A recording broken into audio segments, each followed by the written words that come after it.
Aloha. Welcome aboard Pissweek Airlines, formerly known as Heathrow Airlines.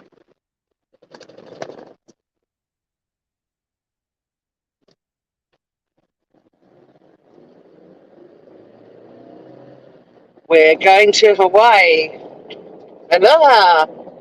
It's currently a pleasant 8 degrees Celsius, 6:55 a.m. I don't know, this beautiful blue sky. It's a sunny day. Spring just makes me feel like I'm in Hawaii, apart from the cold toes. I don't really have cold toes. I don't even know why I'm live. Just am.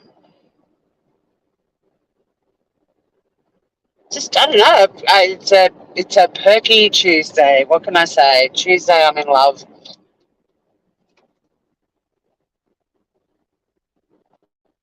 Maybe it's because I've left work. I left for work a little bit earlier than usual. I'm feeling petty. Oh, I don't know. I just had to load my office chair from working from home into my car, and I forgot how not just how awkward they are shape wise, but how fucking heavy they are. I'm going to SOS at the other end when I get to town and say to the guys, can someone come out and give me a hand with this fucker? I mean, it is fine, but once it's on the ground, I can roll it. But I've got an insanely steep driveway. I went backwards down the driveway with the chair in front of me as I was clumsy. Or trip and let go of this thing. It's going to end up flying down the driveway, probably like a ski jump, like a ski ramp. It'll get launched into the air. It'll fly through the air and then it'll come crashing down on the top of my septic tank. That's what I was visualizing.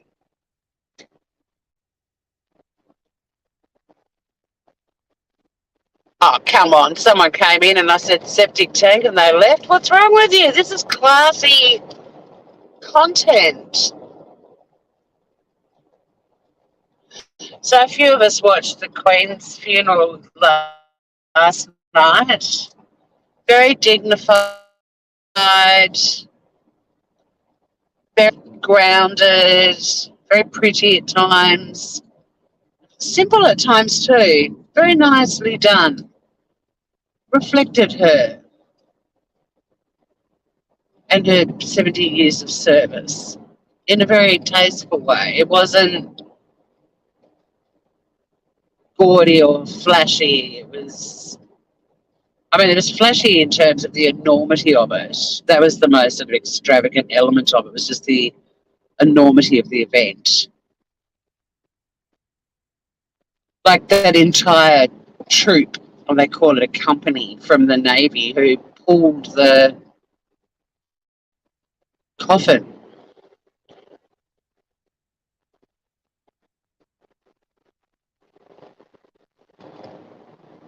So no one wants to come to Hawaii. Well, that's fine. The plane will just fly there and back, and you can all hear about it when I do a slideshow.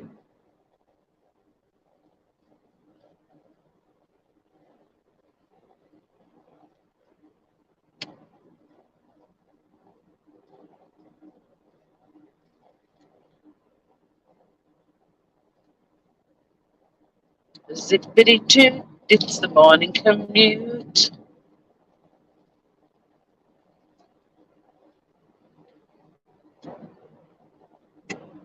Wow, maybe I really am living in a parallel universe. It's like the Truman Show.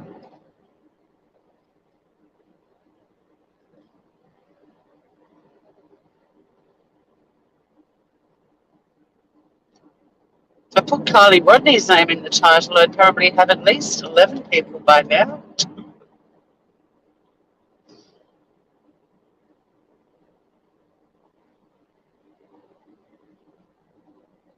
I want YouTube to be amazing and great fun. It sort of has that feeling of potential, but it just isn't.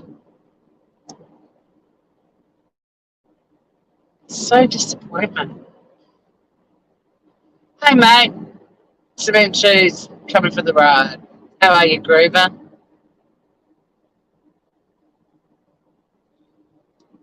I did an open drive or fly therapy yesterday with people. If you want to offload anything, just I mean, look at the day. It's stunning. I already know I'm going to have another really full on day at work. I also know that at some point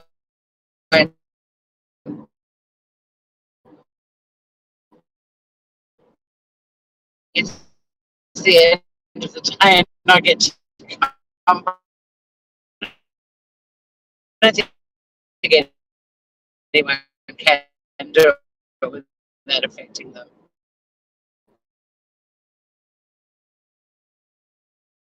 So,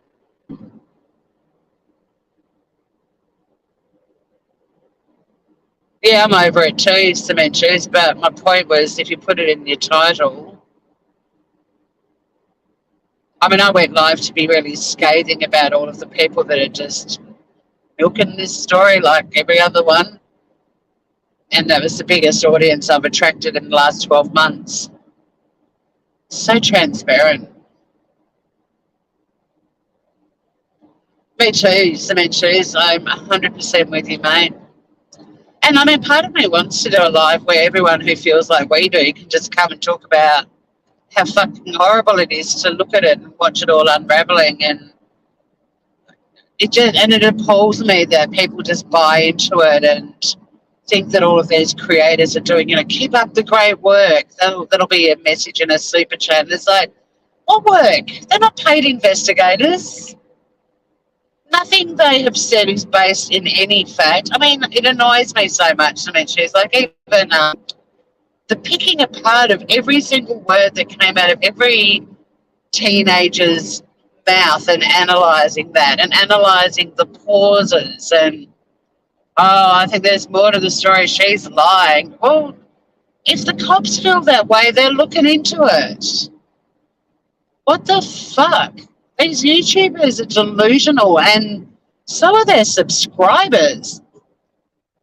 And that's actually what concerns me even more. I mean, it's all about, needs and demands, right? I mean, if nobody rolled up to listen to this shit, then they'd have to find something else to talk about. What is it, supply and demand? But they friggin' roll on in, and I've seen them using words to describe YouTube creators that like genius. And I'm just thinking, what? What? You're using a word to describe them that people use to describe Albert Einstein. You honestly think they're on a par with Einstein? Are you shitting me?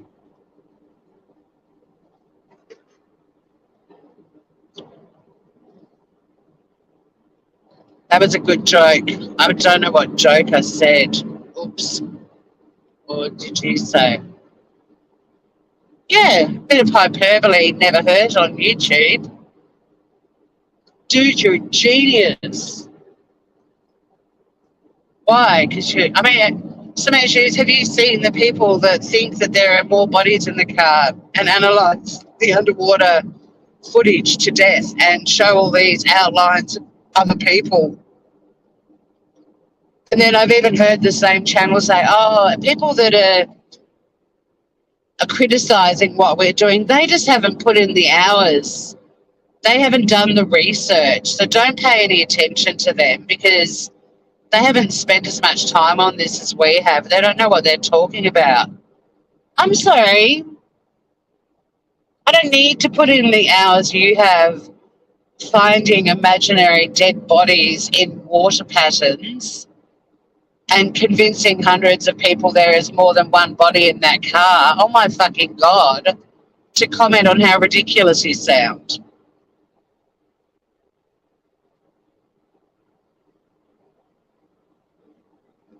Oh, yeah, I would, but I would. I would, cement shoes. Proved it the other day again.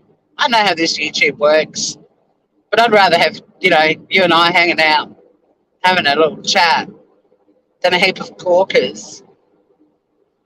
And even if I do put Kylie's name in a title, what I'm going to say is going to be really unpopular because, God forbid, somebody calls out all the shitheads on YouTube that are milking her story. And that's all it is right now. It's a story. It's not a case.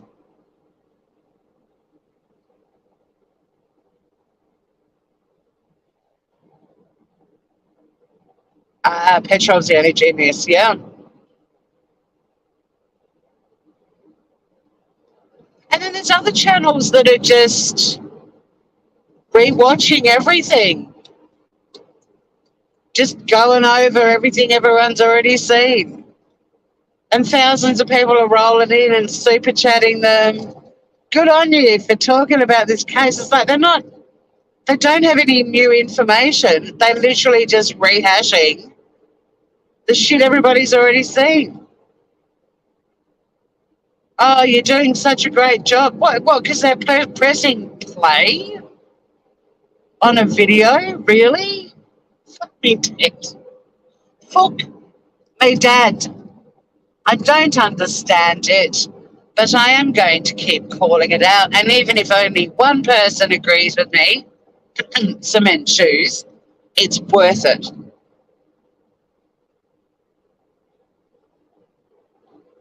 But I would love it if two people did and that other person was like, I can't believe I bought into that bullshit and gave that person $100 in super chats. My God, what a fool I've been. Like, that would be the ultimate outcome. But it ain't going to happen. Well, no. No. I'm hoping it will happen. I'll keep doing it until it happens. And then when it happens, that'll give me that adrenaline and motivation to keep going. Recruit another person.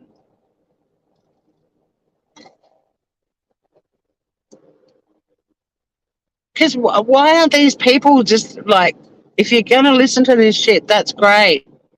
But why don't you listen to it with an open, independent thinking brain, that thing in your head, and think about what they're saying and question some of it. Play devil's avocado. Ask about alternative viable scenarios. Like, question this. Don't throw them money and just blindly believe that they're these incredible investigators that know more than the police do. It is cement shoes. It's me and you against a big, stupid world, exactly.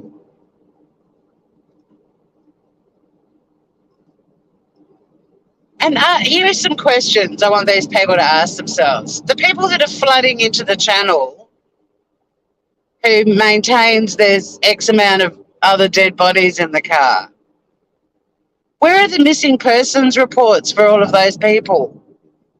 The additional people in the car?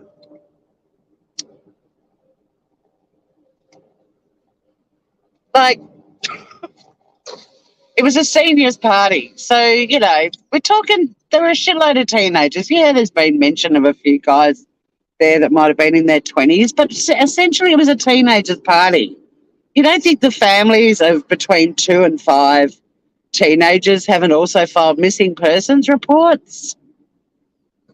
Like, how is it possible that Kylie ended up in her car with 2 to 5 people she'd never met before, and there's no missing persons reports explaining who they might be? That's an angle you could take. Or are the creators that just are rehashing footage over and over and spotting something different for the first time and go, oh, wait a minute, look at that. Her T-shirt in the other shot was orange and now it's grey. And everyone's like, oh, my God, look what you found. You've solved the case. You're a genius.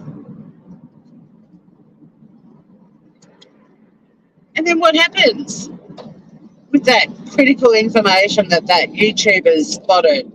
Nothing. Nothing happens. And do you know what definitely doesn't happen?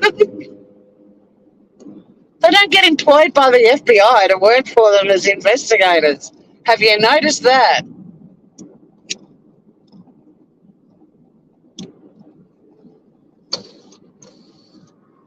Nobody's approached them and said, oh my God, the way you look at things and the way you focus in and your eye for detail and all of this critical evidence that only you found, come and work for us immediately. You can let everybody on YouTube know that you'll be closing your channel down because you're now going to be working for the FBI for gazillions of dollars a year because you are, without a doubt, the greatest investigator we have ever seen. How have we functioned without you? Well, we don't need to question that anymore. You will now work for us. Interesting. No YouTuber has been employed by any Bureau of Investigation to work for them because of their incredible investigative skills. Fancy that. Fancy that. So next time you flick him $10 and call him a genius, you might want to save your $10, pay yourself and call yourself a fucking idiot because they're not geniuses.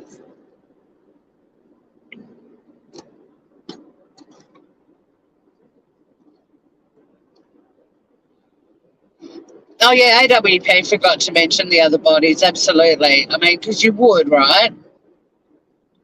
You know, you're diving for a car that might potentially have sadly, one deceased teenager in it, and you stumble across the car and holy fuck, there's like possibly 6 in there. Yeah, you reckon when Nick came up out of the water, he wouldn't have said, there's 6 of them in that car. This looks really weird. I wasn't expecting that. Do you think he would have come up and gone, she's in the back? You reckon he was able to separate her from all the other dead bodies in the coming? Seriously? But they're all watching, and then that particular channel creator's telling all of her subscribers, and they're drinking the Kool-Aid. The people like me that are calling this shit out, we need to be ignored because we haven't put in the hours and the research and we don't know what we're talking about. I don't need to research this to know what I'm talking about. You are in fucking la-la land, lady.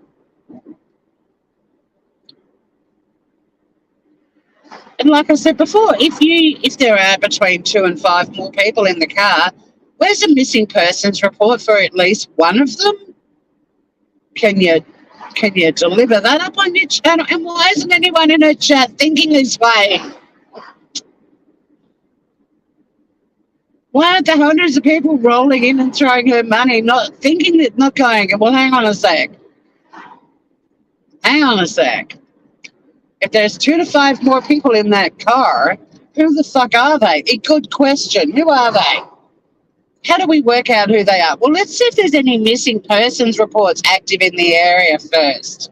Let's start there because that's what you do. Well, look at this. There's no missing persons reports active in the area.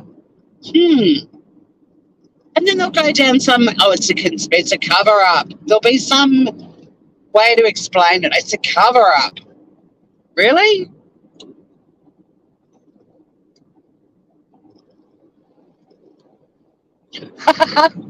Perfect cement shoes. Love it. I mean, honestly. Yeah. Look, I'm going to do lives where we can just all come and have fun because it's ridiculous and it's not at Kylie's expense either. I feel so sorry for her and her family and her friends. Hopefully they've had the celebration of life and they're now just, wrapping each other in love and going through all of the stages of grief and lifting each other up when they can and letting each other know it's okay when they can't and just being people that have lost someone. But these shitheads on YouTube, if God forbid, if any of them ever have a child that goes missing or meets a tragic end, watch how they'll go live all the time screaming at all the people that are theorising and speculating and bullshitting, and like, we won't hear the end of it. I'm with you, Cement Shoes. And look, maybe it's the legal minds, you know.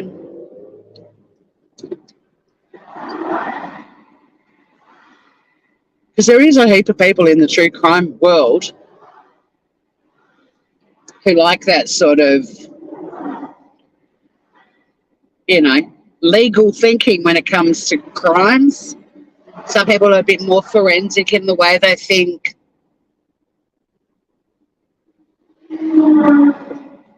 These sort of dippity-doodah dipshits sitting at home who don't seem to have jobs or even have time. I mean, when do these people clean their houses? Does that bug any of you guys? I go through stages of questioning who's cleaning their house?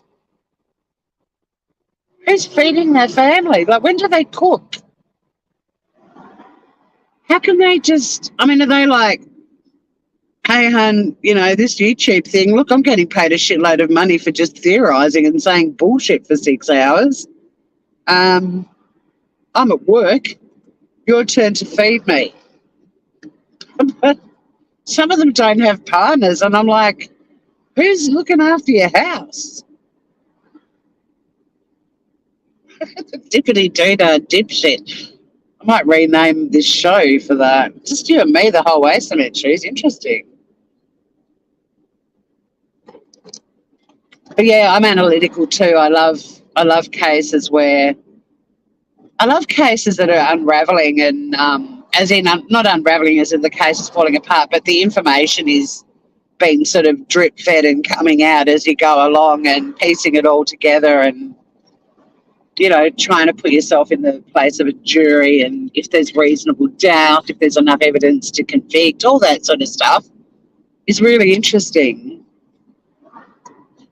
But what I don't like doing is spending hours of my life talking shit and letting people come in and pay me to do it. That just isn't, I'm sorry. I can't stand the sound of my own voice for like this drive in, let alone people that can go live for 6 or 7 hours really must love the sound of their own voices.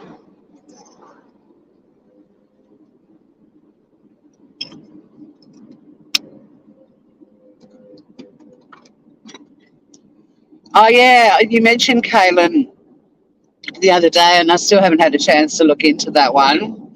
I'm with you on the Laurie Vallow for sure. I still want to do some lives talking about Hedley Thomas's podcast and just how that brought about a guilty verdict, because I'm fascinated by that, you know, and that's why the Kylie Rodney thing I'm interested in is AWP and Check It TV, you know, people using social media platforms and actually doing something constructive. Fascinating to me, people that are actually doing something.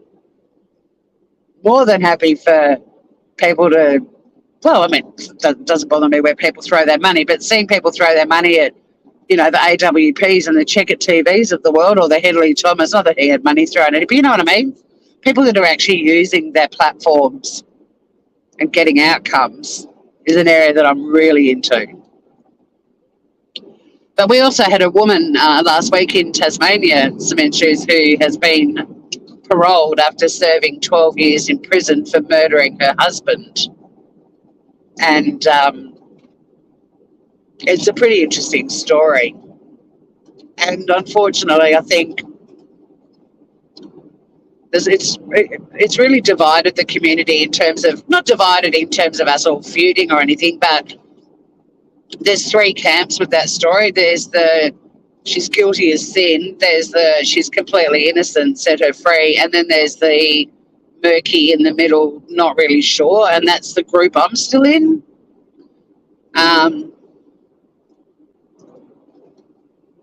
But it's a really good story, so, you know, I want to do Susan Hill Fraser at some point as well. Like, I like doing some of the local stories.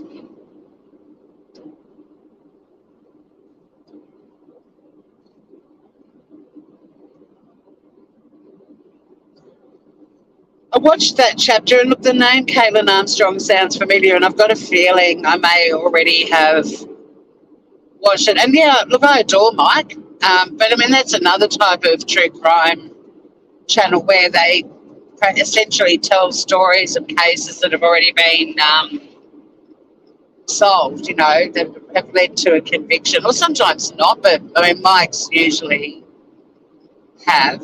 He doesn't do a lot of sort of cold cases. And he tells a fabulous tale, for sure. He's one of my favourites.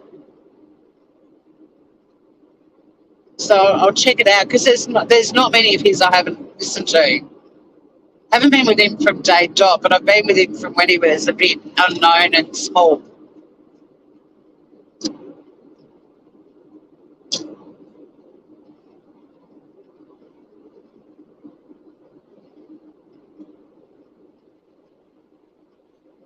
Hey, Aussie girl Jen. Like your name, how you doing? How you doing? How you doing? The other thing about having this office chair in my car is it's like completely blocking not my entire rear window, but a chunk of it.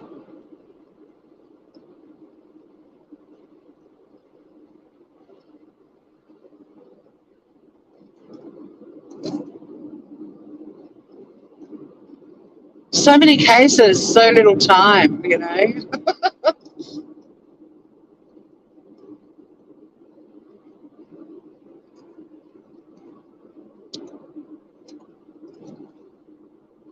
I'll be able to hang out and read chat when we get to work. I've got plenty of time. I'm bright and early.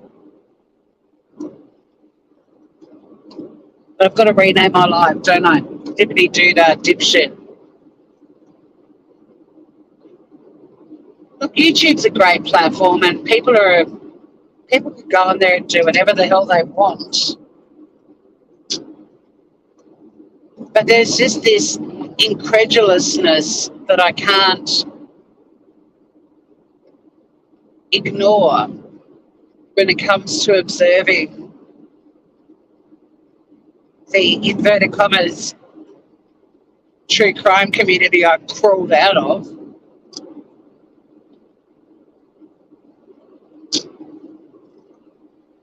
I'm usually a big believer in just, let people be, just go on your merry way,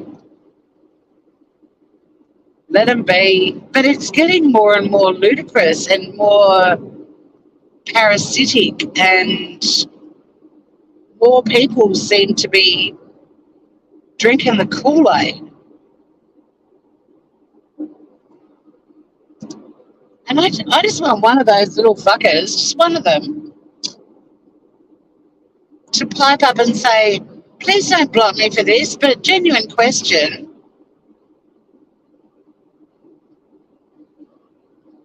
But they don't.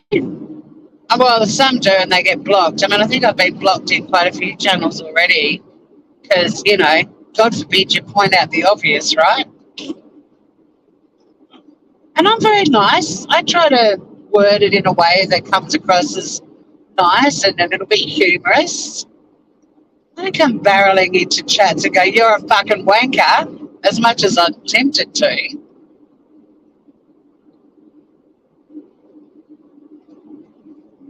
Shady man, g'day, Groover.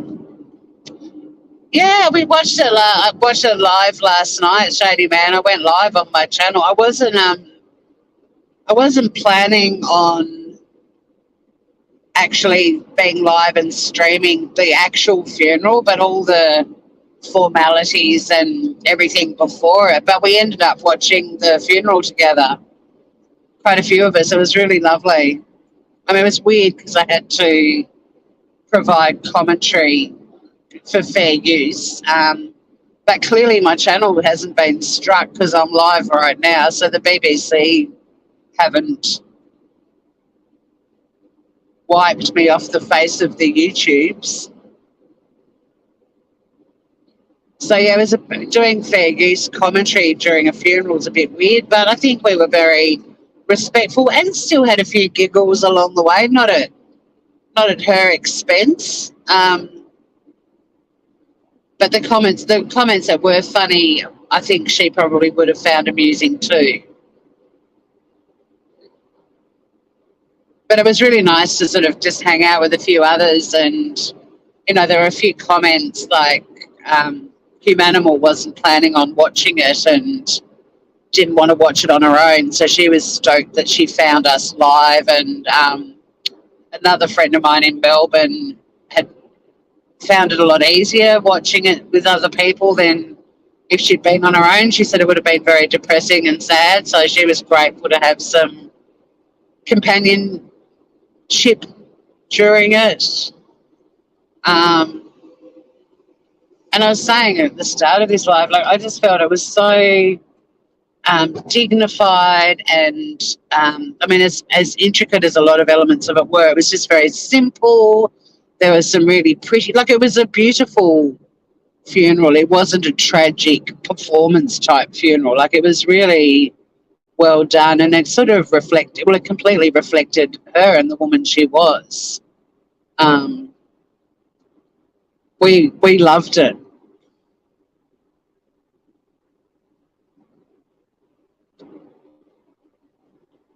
I'll be with you all, Groovers, once I'm in Crawley traffic. As you know, the Tasman Bridge is not the time for reading chat or any of the drive-in at the moment. But if we get stuck at a light, I can sneak a look. And once we get to the car park, I mean, we were in the car park yesterday. It wasn't even 8 a.m. talking about gangbangs, guys. The channel does offer a lot of stuff. But because we're shadow banned, nobody ever knows about us. We get away with a lot. But I feel sad that people aren't discovering this amazing community we've built together of good eggs and funny people. Some of the one-liners in this chat are like so fucking good. Other creators on YouTube would give anything to have witty people in their chat. All the witty people are here, all four of us. But there's more in our community that are witty. But you know what I mean? Like, go to other channels, and I'd rather have 12 people cracking epic one-liners, as you guys do, than 1,000 people all saying, you're amazing, you're a genius, because I can see imaginary people in a submerged car. Or 1,000 people derailing. Not that 1,000 never chat. Have you noticed that? Like, I saw a channel the other day, 9 million subscribers. They had 16 people in their chat. But they were still doing a great show, and the 16 people in their chat were having a great time, and I was like, good on you. But I'm surprised by that too, because they're kind of my numbers. So I'm pretty proud.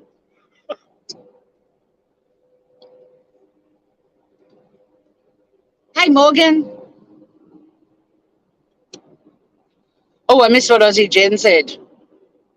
But yeah, we are in Taswegia, just going past Government House on the right. There's a fucking circus in town. Does anyone else hate circuses?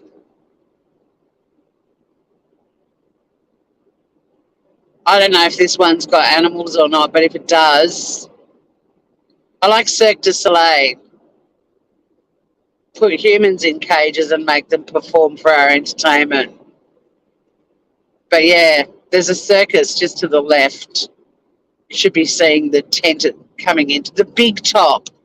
I even know circus terminology. The big top. And it's literally called the circus. Like, it doesn't have any,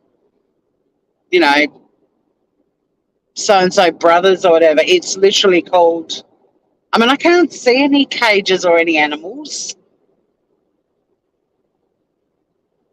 I don't know. I mean, if it's a couple of Shetland ponies, I'm down with it. But anything, I mean, I still wouldn't go to it.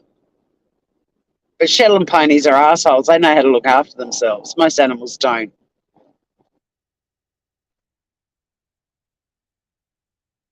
Yeah, leave the animals alone. I know. Poor bubs. It's awful.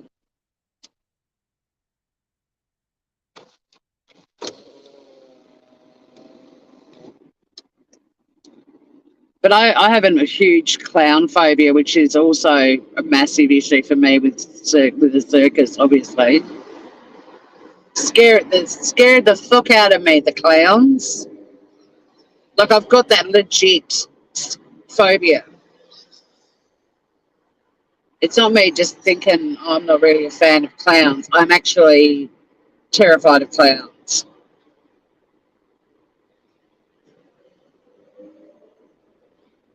Like, friends and I went away a few years ago and stayed in this house for a birthday weekend for one of our friends, and we did one of those one of those murder mystery games, and we were all in costumes, like it was set in a particular era, blah blah blah. But it was all couples except for me and this other friend of ours. Like, we were in a share room together, and we ended up getting the dormer attic, and it was full of clowns. And as luck would have it, there was this little cupboard in the corner, like a little closety thing that was empty. And my friend and I were able to shove every single fucking clown and bit of clown memorabilia into that thing and shut the door, so I didn't have to lie awake in absolute terror all night, which I would have.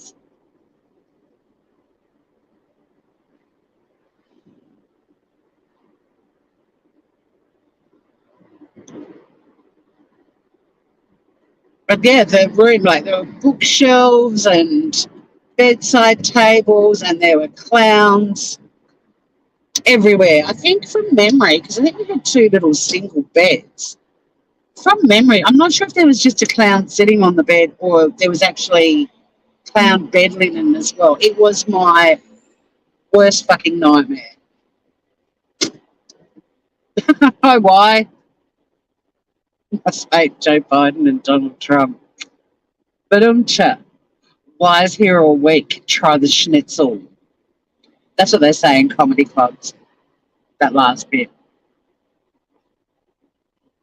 In Oswegia. Lots of people do have clown phobia. And do you know who my favourite person is who's also got it? Johnny Depp. And Google Johnny Depp clowns and see what he says about filming a scene for Finding Neverland where he is standing spotlit in a room and there's all these clowns dancing around him. And he actually did it. He didn't get a stunt double. He did it. I would have got a fucking stunt double. I wouldn't have been anywhere near that studio that day. But yeah, he's got the legit clown phobia too.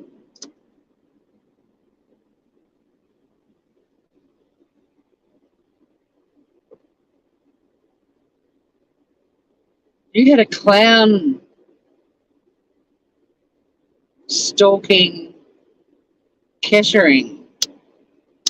There's Kettering in Tasmania, South Hobart Dales. It's where you go to catch the ferry over to Bruny Island.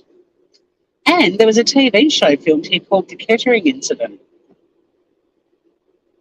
It's quite a lot of Tasmanians as extras in that show. And that's a creepy as fuck show.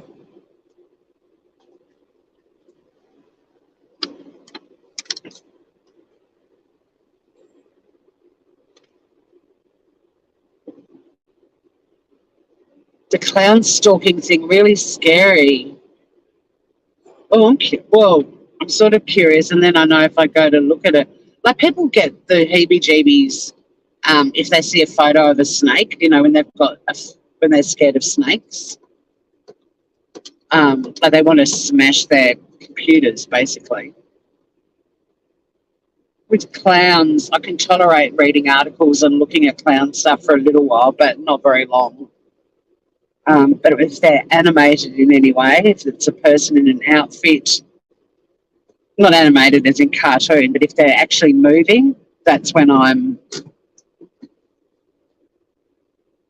I love snakes too, Aussie girl, Jan. It's a 55-minute flight. Oh, sorry, by boat. It's overnight or a day trip, so it's about 12 hours, but in total. But that's it sounds like we're a million miles away, but that includes boarding and them loading up the spirits and everything. But it's kind of like leave at 6 p.m., get in at 6 a.m. sort of thing. But it's easy to fly. It's 55 minutes.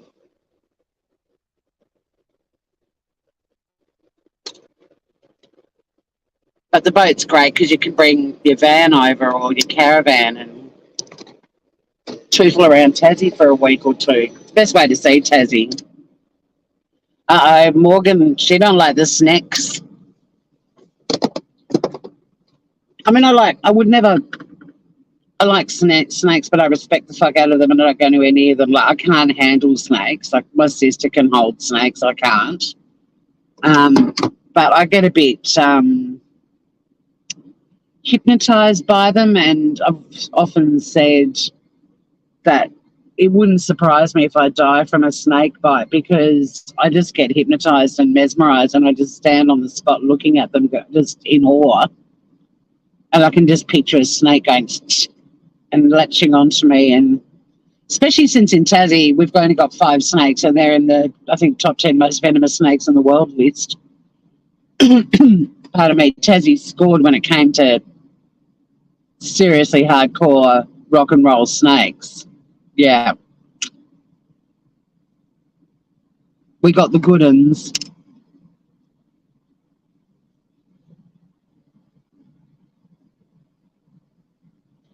Bloody Heathrow. Yeah, no, you can definitely fly, and it's 55 minutes from Melbourne. We're here. I know my heading. I'm changing my heading to dippity doodah dipshit. That's how I referred to some of the true crime community earlier on in my life. Your dog just brought in a black widow. Uh-oh. You like snakes, but if one bit you, you'd hate them? Yeah, we do, Morgan. We got all the killers. Yeah, you're right, Cement. Yep. And in Tassie, we've got 5, and they're all... We don't have little friendly, harmless snakes, all of our snakes. But the thing is, they don't attack people unless they feel threatened, So if you did get bitten by a snake, it's because you've made it feel threatened. So the snake doesn't like you either. That's why it bit you. And you don't want to get in between a snake on its way to a shag. That's when they're really aggressive. Mating season. If you have the misfortune of putting your lumbering body in between a snake on its way to a shag, you're going to get bit. I got in so early this morning. God, leaving 5 minutes earlier is even quicker in.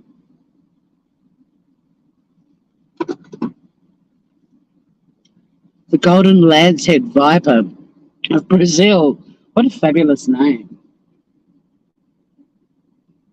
Oh, the girl that just pulled into the park next to me just came flying in like... She's one of those young sort of blondie bimbetti girls that's married a man with money and so he's bought her a really flashy car. And she feels bulletproof in it.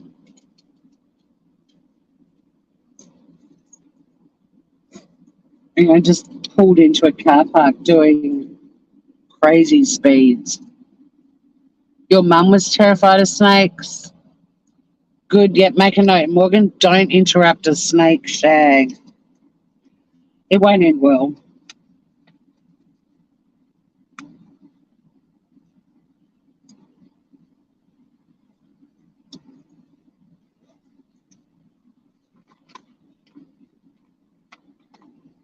It won't end well. All right, I'll start putting on some makeup. Pardon me. So, I mean, is there a need for a true crime channel that just reacts to some true crime channels and just points out the lack of logic with anything that they're saying.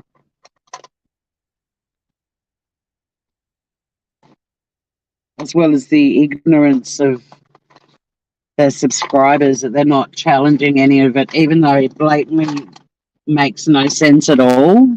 What do you reckon, guys? You will come down under. Yeah, our anti-venom in Tassie is the same for all 5 sneckies. But by the same token, there's only ever like 1 dose of it floating around the island. Irvin, aloha. That's a nice entry from you, Irvin. Not that I mind your usual what the fuck's going on in here, but aloha. Yes, and rattlesnakes are the sort of snake that I'd be mesmerised, I'd be hypnotised by them and just looking at them going, wow, and then they'd be like, and latched onto my face, inserting their venom and killing me quickly. Dog.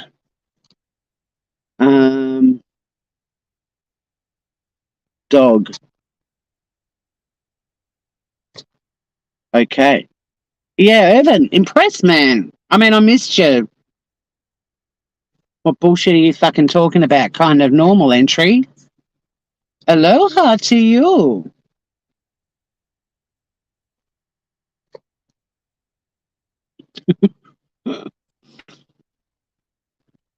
Oh, God, you know when you have a day coming up at work that you know is going to be a nightmare, because we just had one yesterday too.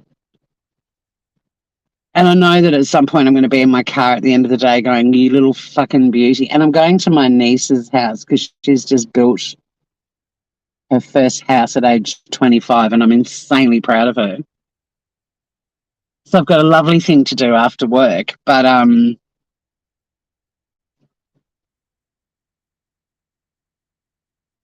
yeah, just knowing what is looming. And I do go in and just do one call at a time. But we just had people yesterday who were nasty. Like a client told one of my colleagues to go fuck herself last week. That's not cool. We're a free legal service giving really good advice, and we go above and beyond and do a lot of stuff for people to help them. And someone told her to go fuck herself.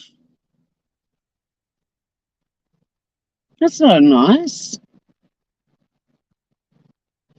It is amazing how they milk snakes. It's interesting too, the difference in snakes. Like rattlesnakes, the venom shoots through their fangs and into the flesh, whereas Aussie snakes, they pierce the flesh and then they grip on for dear life, and all the venom comes out of their mouth, and they grip on for dear life, hoping the venom goes down their fangs and into the skin. But they're different types of biters. Fascinating.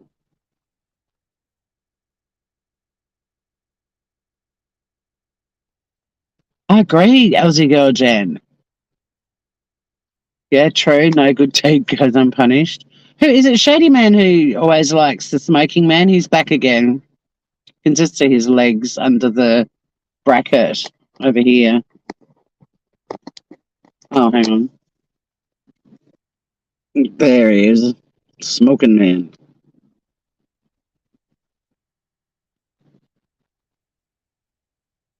You learn something new every day. Sneak bat. Well, yesterday, this time sitting in the car park, I was chatting about gangbangs and the difference between them and another type of gang thing. Because that's another debate happening on YouTube right now, which is ridiculous.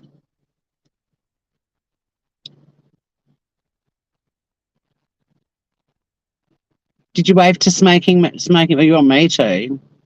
No, he's always looking at his phone. He don't want me waving at him.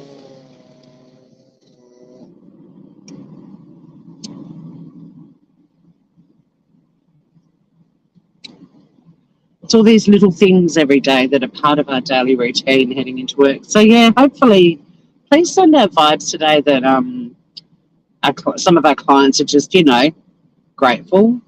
They don't even have to say thank you, but just if you're getting free legal advice and it's good advice and it's just not what you don't want to hear, you're hoping for something different. but it's not the way the law works. I don't know. Get mad at the law. Don't get mad. Don't shoot the messenger.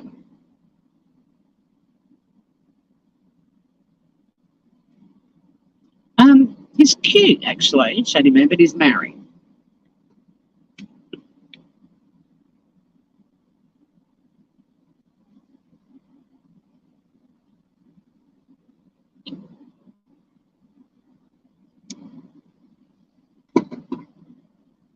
He's not, hot, but he's got a nice face.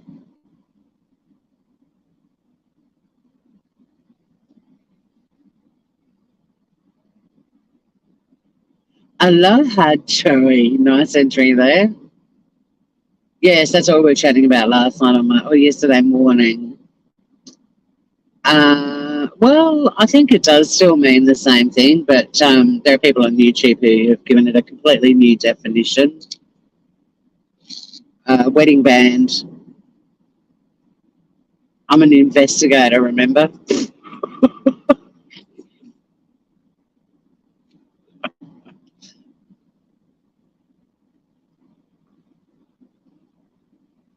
I mean, not my type, by the way, at all. But he has a nice, friendly vibe.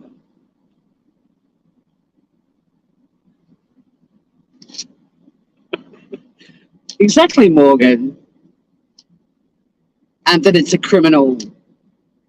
I'm being really careful. I'm already shadow banned, but there are some words that get us into the serious shadow banning corners, and I'm kind of already feeling stuck in one. I don't want to get further shoved into it. But he's only about 3 meters away.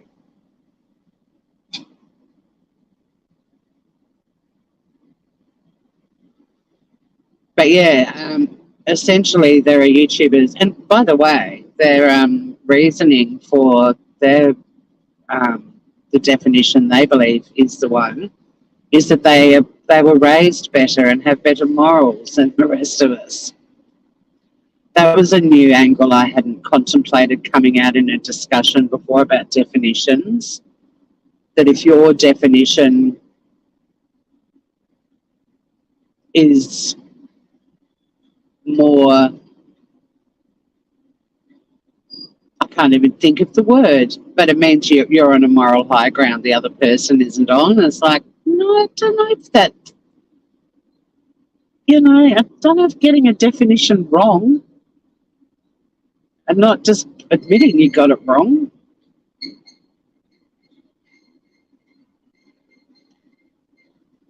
But there's no law in Australia that will throw anyone in jail for participating in a gangbang. It's a consensual adult pastime for some, well, for many, let's be honest. A gang, in fact. Now, if you use the word gang and put a criminal act after it, like rape, different story. It's all about the word at the end, and it's all about consent.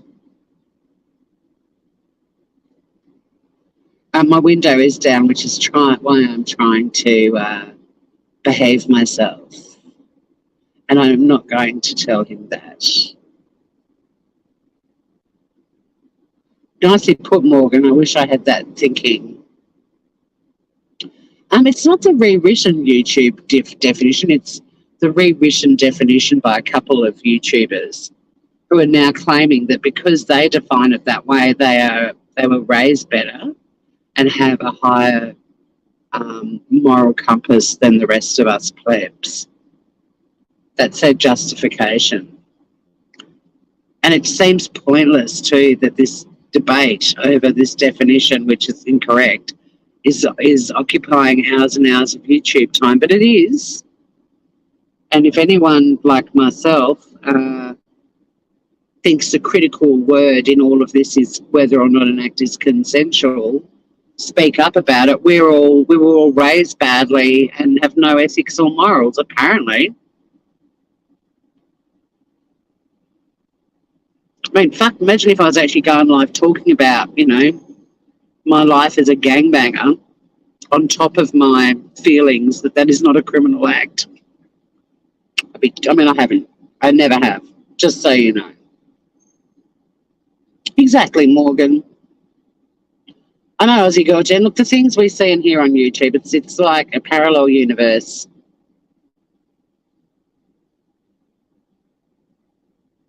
It's Google definition versus Urban Dictionary definition. Okay, Urban Dictionary, you can put, anyone can add shit to it. It's like Wikipedia, isn't it? I mean, I tend to go to the criminal code when I want to ascertain whether something is a crime or not. They're the definitions I like to refer to. Gaslighters, yeah, there's a lot of that going on. You're lost, Joey. Probably a good place to stay. But what do you mean that kind of? Like, as far as I know, there's one kind. It's all adults. It's all consensual. Zippity-doo-dah, away we go. Yeah? I don't think it has more than one definition. Just like I don't think gang rape has more than one definition.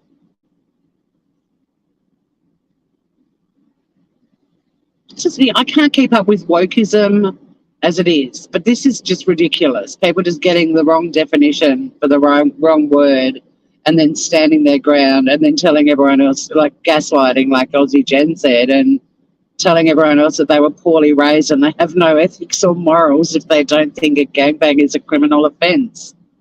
It's just ridiculous.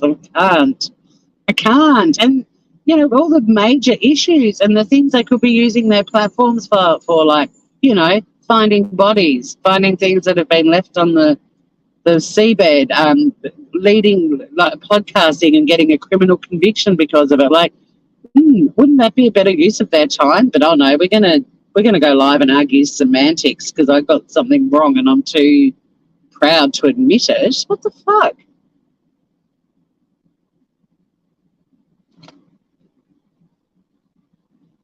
I know our escapism plans to backfire, Aussie girl Jen, for sure. Oh, see, I don't credit Urban Dictionary for anything. Like, I can't stand up in court and use definitions from Urban Dictionary or Google for that matter. The Church of Ryan. I think Ryan is in the It's a Crime group, yes.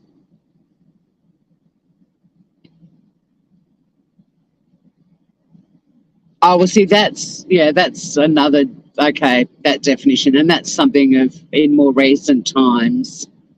It's a bit like, weirdly, in Kylie Rodney's memorial where someone had put MILF, which in my world has always been mothers I'd like to fuck. But their generation have redefined it, and it's something like, it was something in life forever or something like they'd completely rewritten what it meant. And this is the issue. Like, can we not do that? There are so many words in the English language that people aren't using. Like, go and find those words and start using them rather than tampering with the words we're already using and giving them additional definitions. Like, be creative. There's millions of words in the English language and most people only use about 15,000 of them. Go exploring and find the word that means what you want to describe, because it'll be out there somewhere.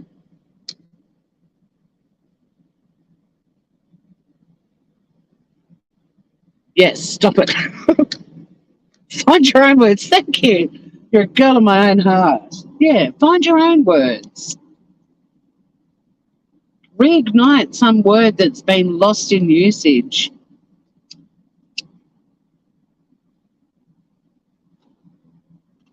But like, fancy messing with MILF and what MILF stands for and making it an anagram for some sort of, I don't know what the M was, mortalised in love forever or something ridiculous.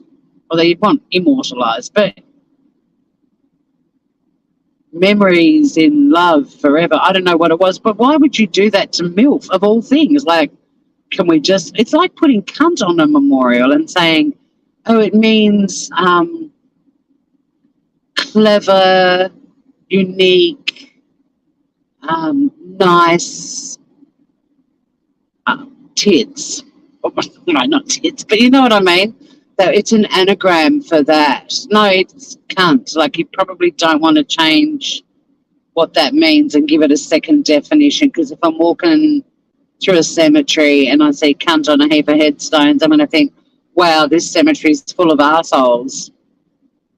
Hope I don't take any bad juju home with me. Might get out of this cemetery. There's a shitload of dead cunts around here, you know? Yeah, make up a new word. Completely understands normal thinking. Yeah, see you next Tuesday.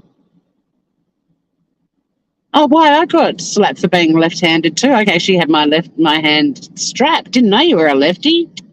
There you go. Another thing we've got in common, Grover.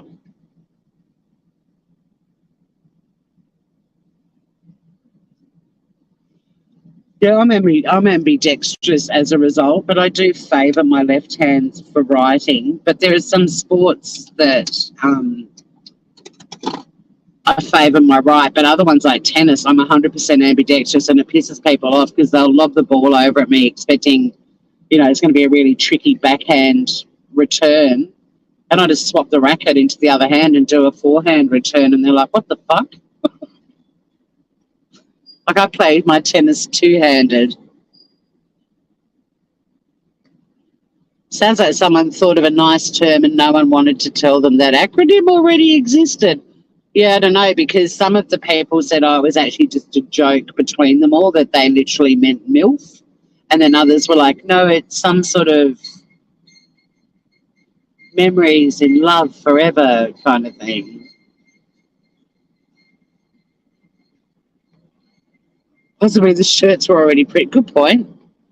It's, yes, discrimination against the lefties.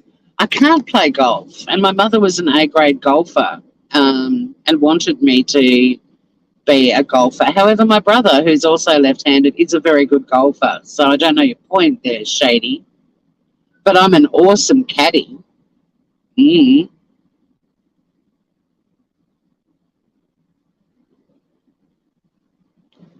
Yep, there are such a thing. But I growing up, there weren't a lot of left-handed things, so we just learned how to do them with our non-dominant hands. Like, we're pretty skilled people.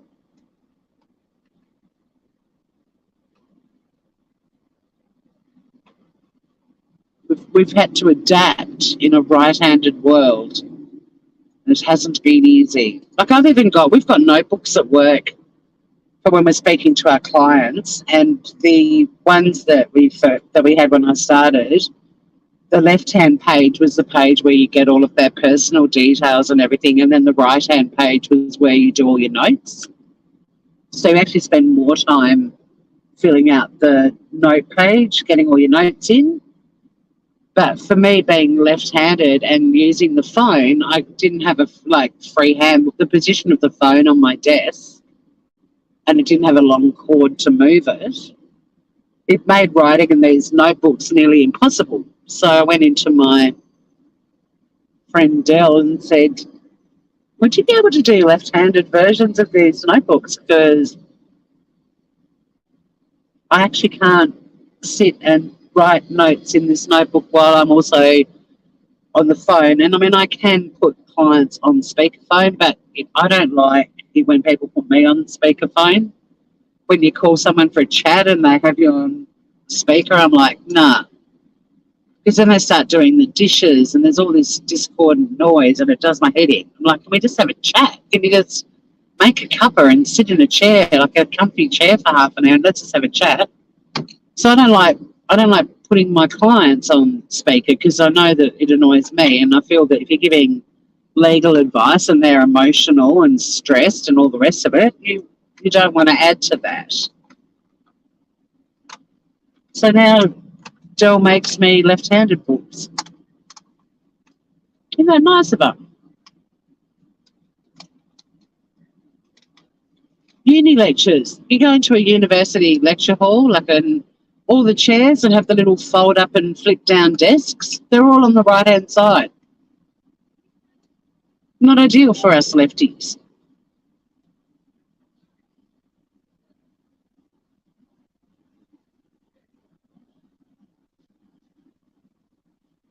They should have, a few rows where all the lefties, and because then you're bumping the person. Same with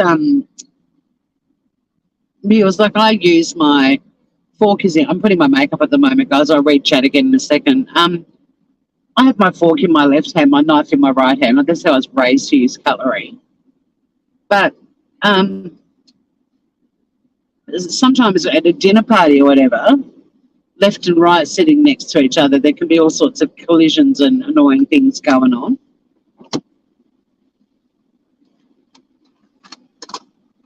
But I love being a lefty.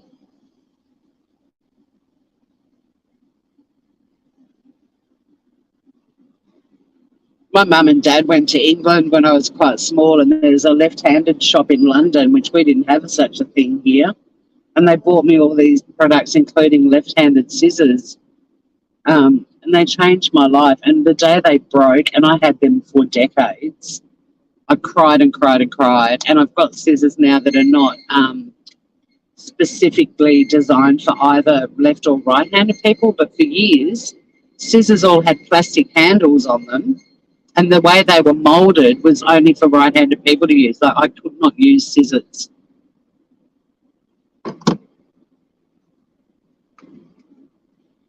So, yeah, Mum got me some left-handed scissors, and fucking life changer, guys. Well, let's see what you mongrels are talking about. Hey, Scout. Fuck, I've got 10 of you in here. Holy shit.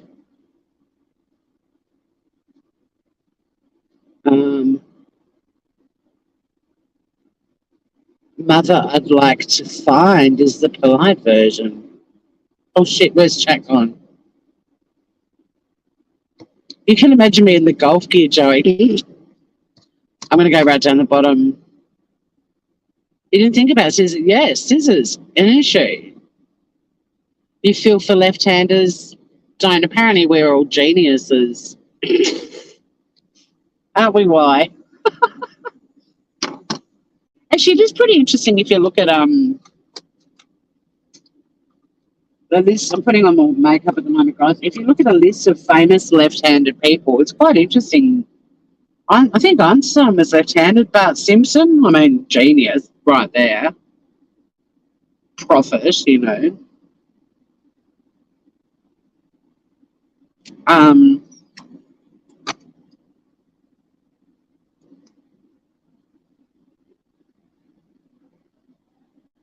Yeah, it's an interesting thing. And growing up, my family, my dad, me and my brother, we were all left-handed, and my mum and my sister were right. So in my family, left-handed was more common. And then I start going off to school, and I'm being called lefty and being cack-handed. Oh, there's another one. What is it, left paw or something paw? It's like, what the fuck? And I started getting called all these names. And I'd be like, why? Southpaw. And when I was in the Catholic school, the primary Catholic school, and I actually had my hand strapped, so they'd make me write with my right hand. And then I went to a school that didn't mind left-handed people. But if the teacher came anywhere near my desk, I swapped hands. Like, I'd be writing with my left hand and then I'd swap over to my right. So my teacher actually said to my mum, something weird's going on. Like, her writing's really legible and clear, and then there's like 2 or 3 lines of illegible scribble. We don't know what's happening. And then when there was a student teacher in the class walking around between our desks, the teacher actually watched me. And when the student teacher got close to me, I was swapping hands because I was scared I was going to get my hand strapped.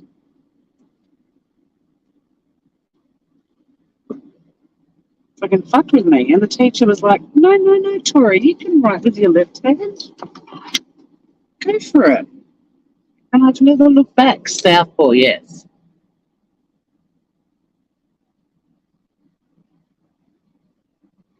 Prince William's a lefty. Well, there you go. Yeah, look at all you assholes. Yeah, Southpaw, Southpaw, Southpaw. Hi, Mandy Hall.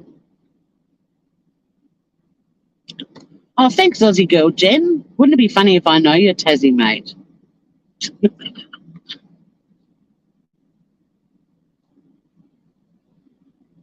Hey, Scott. Yeah, arm wrestling and things like that, when they try to up the ante and they go, yeah, let's do it left-handed, and I'm always like, you don't tell people what your dominant hand is, and then they're like, holy shit. That's why I like being ambidextrous with sports, especially tennis. I love swapping the racket into the other hand mid-game and just seeing the other side, like the players reacting, going, oh, uh-oh. Or like I'll play a whole game just forehand or a whole game just backhand, just to fuck with them. Just keep swapping the racket backwards. Fun.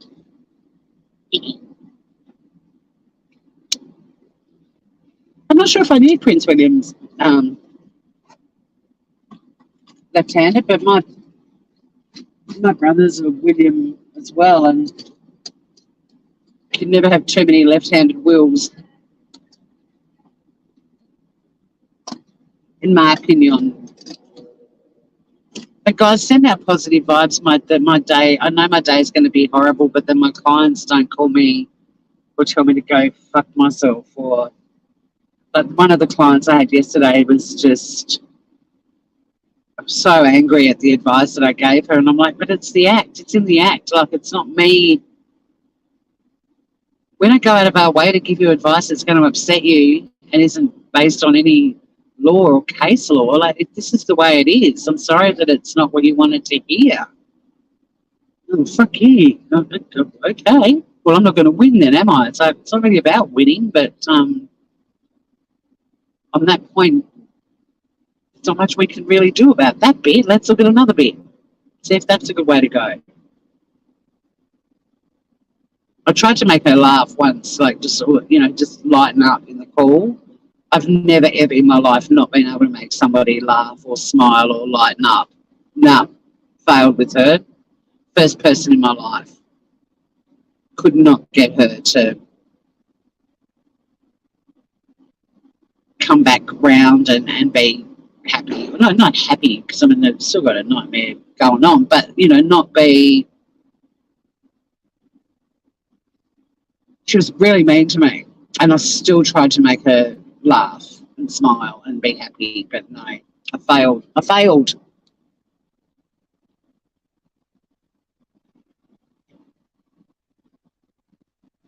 Her name's Tracy. Could be anyone. Do you know a few Tracys? Paul McCartney's left-handed. There you go. It scares me when you cut veggies on your cooking channel. What, because I'm using my left hand? Ringo Starr's left-handed but plays right-handed. There you go. Oh, you didn't know about wills until you saw him signing something. Siblings, yeah, my brother is, and my dad was, but not my sister or mum. But then my niece there's a few lefties in there. I think my brother's got one left-handed kid and my sister's got one left-handed kid. Thank you, Morgan.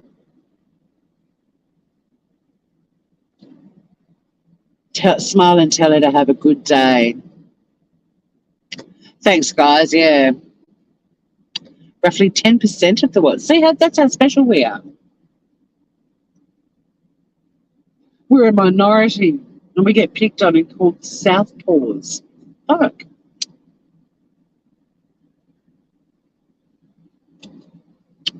But thanks for the positive vibes.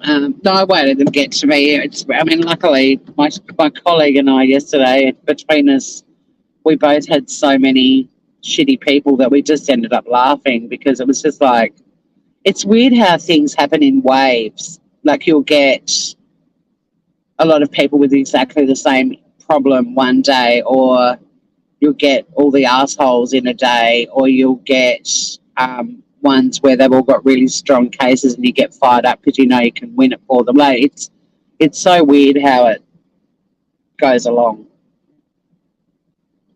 these patterns. But at the moment, the pattern, it was last week too, has been really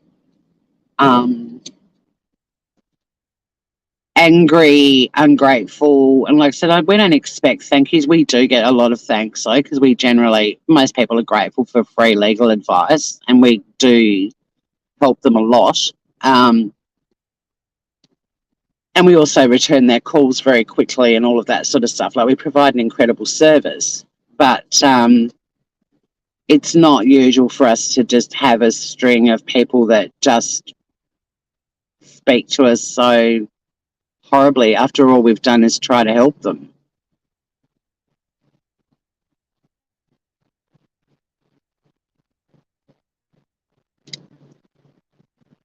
But we, one of my ones yesterday, I'm actually emailing her today. She wants all the sections of the legislation relating to her issue and why certain things that are in practice, people, it's so hard. Like legislation isn't the be all and end all that spells out every element of something. It basically sets a framework, and then from that framework, practices develop. And because these practices aren't written, like they're not set in stone, like to give you an example with her case, her matter, the person who essentially she needs to be guided by more than anyone else is her doctor. They ultimately are the ones that will determine when she's able to return to work and what duties she can do and everything else. So the GP is kind of the person at the moment with her matter who is running the show, so to speak. Well, she wants me to point her to the section in the Act that says that that's the case. And it's like, well, it's not spelt out in the Act, but it's standard practice in this situation that getting you back to work all hinges on whether your doctor thinks you're able to do it or not. So they are running the show, but it's the practice that's come about because of the Act. And she wants case law that is, and it's like it's practice. It's not case law. It's not in the Act. It's practice.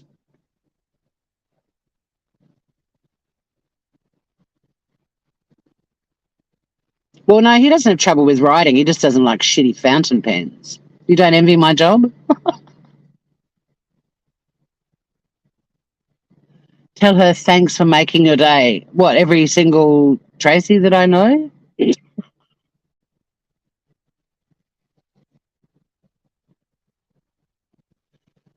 My thoughts on King Charles. I can't do that in a quick answer, but we'll talk about it live soon. My view's unpopular. I'm actually happy to give him a chance and see how he goes. Most people don't feel the same way. He got his own. He got a new pen. All sort of workers' rights, legal matters, Aussie girl, without giving away so much information that I dox myself over and over again. But you know, workers' comp, industrial issues, anti-discrimination, unfair dismissal, that area. And it's a very rewarding and lovely area of law to work in too. You do get some incredible outcomes that are very feel-goody, especially in the sort of the anti-discrimination, unfair dismissal sort of area. You can get some good results. They're not like financially profitable or anything like that, nor should they be. I mean, in some instances, I think people should be compensated, but it's more just chipping away at workplaces that are not looking after their staff properly. It feels good when we can bring about some changes and start protecting people's rights.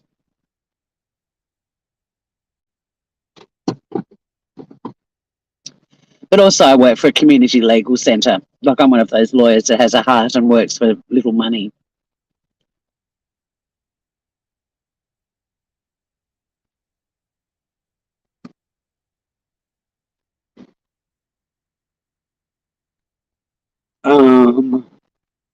I hate leaky fountain pens too, Mandy Hall. I'd fully related to that. And being left-handed as well, a leaky fountain pen for me is my worst nightmare. Just the ink just smudges across the page. Awful. Well, she's very stressed. Like, I can make allowances. It's just difficult when we are, billing them. They're getting good free legal advice from experienced lawyers who want to work in that sort of humanitarian area and are not in it for money like your corporate lawyers are.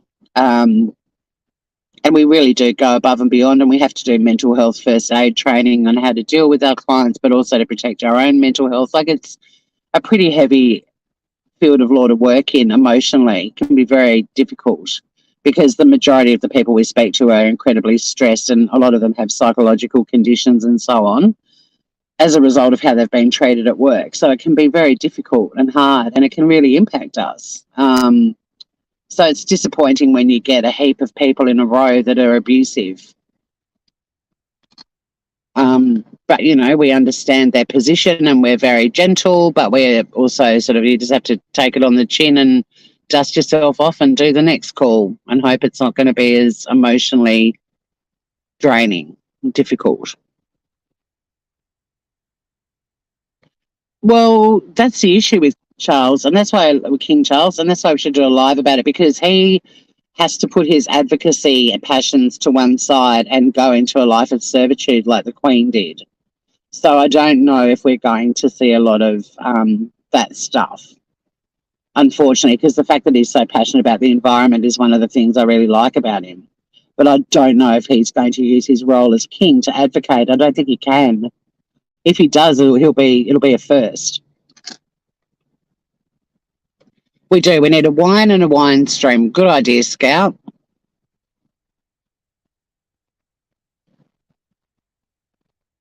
Yeah, and how cool was it that King said bloody in the first 48 hours of being king?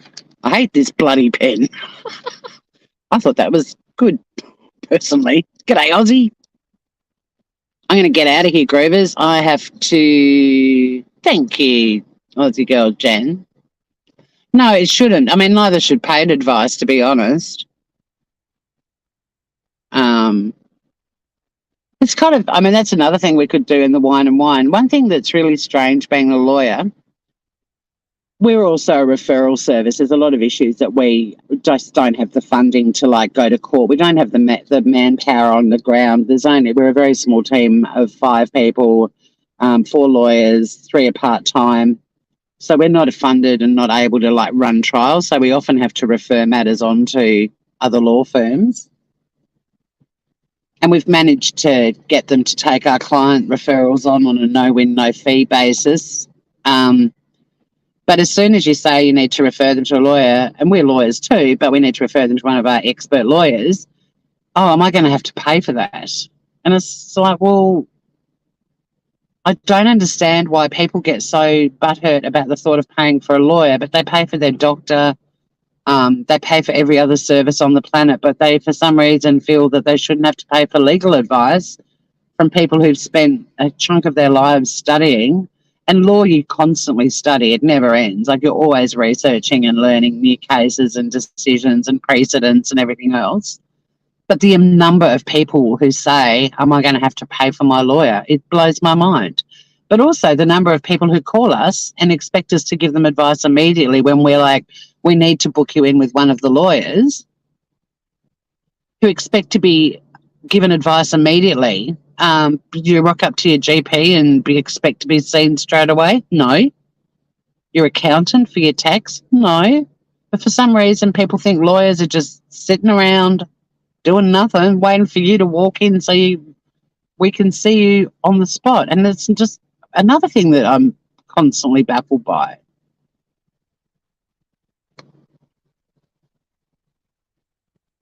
But good night. Why is wife to bed? Sweet dreams, groovers. Everyone heading off to bed. Good night. Have a good day if it's daytime, wherever you are.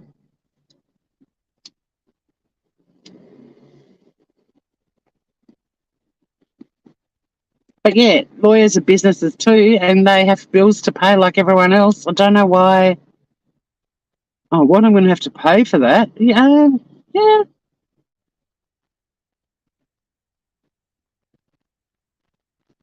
It's crazy, isn't it, Aussie?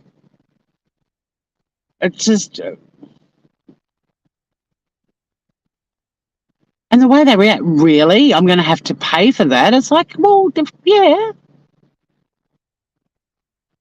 You're getting legal advice, and there's years of study and knowledge and experience going into that advice, and they're working out a way to get you the best possible outcome. If you go off to court and do it on your own, you're not going to get the outcome the lawyer will. And we're able to mitigate sentences and financial penalties, and I mean, even clients that have received an email, a fairly official sort of email or letter, who just want us to write something in response. We can literally sit there and bang out a response in 5 minutes, and they say to us, I've been staring at this letter for weeks, not knowing where to start. Thank you so much. And then when you say, okay, well, this is the bill for that work, oh, they're like, you're fucking joking. And it's like, you told us you spent weeks staring at that letter and didn't know how to respond. We just did it for you in 5 minutes. Do you not think we have a skill that is worth paying for? Like, hello?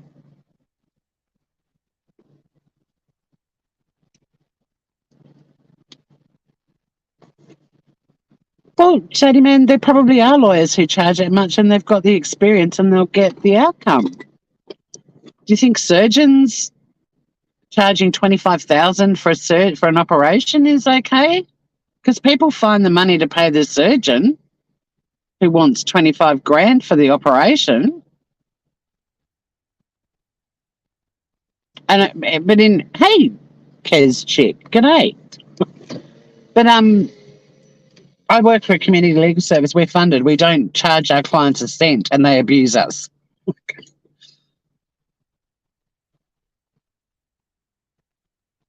What's the saying that Pete Tragos uses? You know, that lawyer, you know?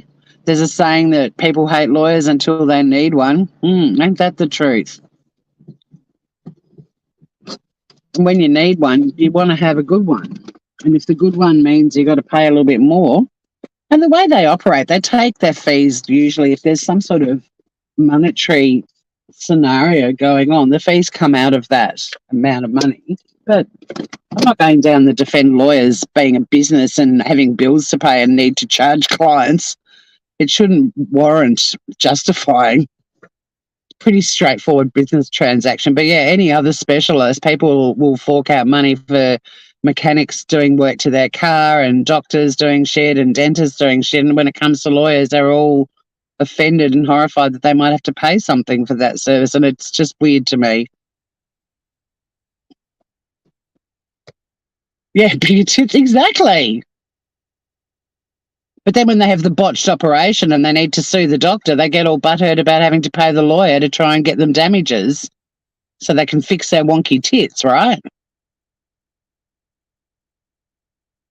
You are blessed, Joey, but you could share your boobs around a bit. All right, Groovers, I've got to go. Have a fabulous day.